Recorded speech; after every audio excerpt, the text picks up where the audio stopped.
Ano nga ba ang posibilidad na ang San Miguel Beer ay makuha muli itong si Christian Stan Hardinger mula dito sa Terra Firma Jeep at ang magiging kapalit naman ay ang kanilang big man na si Mowala Tautua.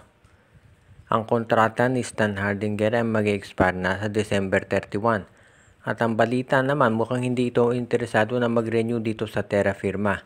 So kung hindi na magre-renew sa Terra Firma yan, kung ikaw ang Jeep, syempre mas gusto mo na i-trade si Stan Hardinger bago ito umalis na lamang at maglaro sa abroad. Dahil kung ite-trade mo si Christian, at least meron ka makukuhang kapalit kaysa naman wala. At sa tingin ko, ang pwedeng gawin ng San Miguel ay kunin muli itong si Stan Hardinger. Yes, nanggaling na sa kanila yan. Pero tandaan natin noon, nung nasa kanila si Stan Hardinger, nanalo sila ng mga kampyonato. Kailangan lamang nila maayos yung magiging role niya dito sa San Miguel Beer para ito ay maging kontento na dyan. Dahil ang balita dati, nag-request na matrade si Stan Hardinger dahil hindi siya kontento doon sa playing time na nakukuha niya. So yan ngayon ang aabangan natin. Kung sakaling maayos ito ng San Miguel Beer at masabi niya natin na pumayag si Christian na bumalik bilang isang beerman, magkakaroon na talaga ng malaking twin tower ang San Miguel, si Fajardo at si Stan Hardinger. Kapag yan nangyari, pwede na nilang i-treat si Mowala Tautua. Marami nagsasabi si Tautua ang galing-galing dito sa Global Port dati, yung North Port ngayon. Pero bakit bumaba ang laro dito sa San Miguel? Simple lang ang dahilan, hindi siya nabibigyan ng playing time. Pag wala kang playing time, wala kang kumpiyansa. Kaya sa tingin ko dapat yan ang gawin ng San Miguel. Kung bibigay nila si Tautua dito sa Terra Firma, syempre starting center siya dyan, magkakakumpiyansa yan. At ngayon, kung San Miguel naman makukuha si Stan Hardinger, at least magkakaroon na ng kapalit ito si Fajardo at hindi na siya yung masyadong aasa itong si Coach George Gallen dito kay Junmar at bibigyan ng chance manalo. Inamin nitong si RJ Abarientos na nahirapan siya dito kay Jason Castro sa Game 1 ng TNT kontra Barangay Ginebra. Nakita naman natin na mula umpisa hanggang huli, lumawang itong TNT tropa at umabot pa nga ng 20 puntos yung kalamangan nila. Ang isa doon sa mga naging susi dito sa panalo ng Barangay Ginebra, ng TNT rather, ay yung third quarter kung saan naka-score ng 12 puntos ito si Jason Castro. At iyan ay karamihan kontra dito kay RJ Abarientos. Ginamit ni Castro yung kanyang experience bilang veterano at ito inamin naman ni RJ na yung pacing, yung speed ni Jason Castro, yun talaga ang kanyang ginamit. Sabi nga ni RJ, marami pa siyang kakaining bigas pero nangako naman to na babawi siya dito sa Game 2 kung saan nahirapan nga sila. Ang isa pang naging problema ng Barangay Ginebra dito sa Game 1 yung kanilang 3-point shooting. Napakababa. 0 out of 18 sila nung umpisa at 2 out of 21 overall. Siyempre, alam natin, top 3-point scoring team itong Barangay Ginebra at kung hindi makiklik yun, magkakaproblema talaga sila. Kaya dito natin makikita. Isa pa, no, hindi rin napigilan ito si Reynang Batak, naka 18 points ito.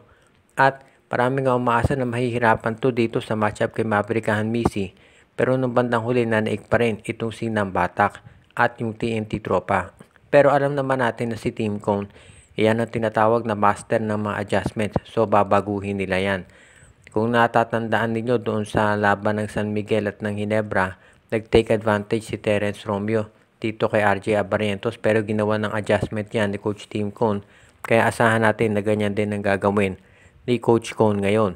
Pero of course, alam din natin na si Chot Reyes counter adjustment din ang gagawin yan. Kaya asahan natin na itong serye na to magiging mahaba pa at hindi yan palagi na magiging tambakan ang score. Para doon sa mga nagtatanong o nagsasabi na dapat ng palitan ito si Coach Chito Victolero, ayon dito sa report na lumabas sa Spin PH mukhang malabo yan dahil malapit daw dito kay Francis Chua at kay Ramon Ang itong si Victolero. At yan ang dahilan kung bakit ito ay mahihirapan na matanggal sa pwesto. Ngayon yan ang aabangan natin kung talagang mangyayari. Kasi ang sabi nga nila, ang management naman ng SMC kahit na malapit ka sa management, kung talagang hindi maganda performance mo, ay tatanggalin ka rin nila. Sabi nga nila si Coach Leo malapit sa management pero ano nangyari, natanggal din sa pwesto kahit na nanalo ng 9 na kampyonato. Pero sa ngayon ang maliwanag dito, ang options ng Magnolia, kung sakasakali na hindi pa tatanggalin dito si Victolero, ay kinakailangan na gumawa sila ng pagbabago dito sa kanilang lineup. Dahil yan na lang ang option, kung yung coach ay hindi papalitan, ayun na lang mga players ang option. Siyempre, pag may import ka katulad sa darating na Commissioner's Cup, pwede na magpalit ng import. Pero pagdating sa Philippine Cup, ang pwede mo lang palitan ay yung mga players. Kasi kung talagang hindi papalitan yung coach, walang ibang option. Unless of course, kontento na ang management na ganito performance ng Magnolia na hanggang semis na lang talaga ang aabutin.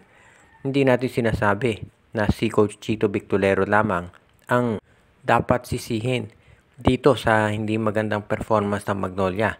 Siyempre, sa bandang huli, players pa rin ang mag-execute ng mga binibigay na instructions ng coach. Pero maliwanag dito, nasa itong si Coach Chito Victolero, meron ding mga pagkukulang bilang coach.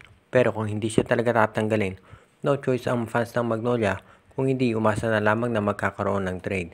So for now, yan muna ang mangyayari dito sa Magnolia Chicken Templados na ang gagawin nila ang lahat para masiguro na sila ay hindi magkakaroon ng early exit na naman dito sa darating na Commissioner's Cup.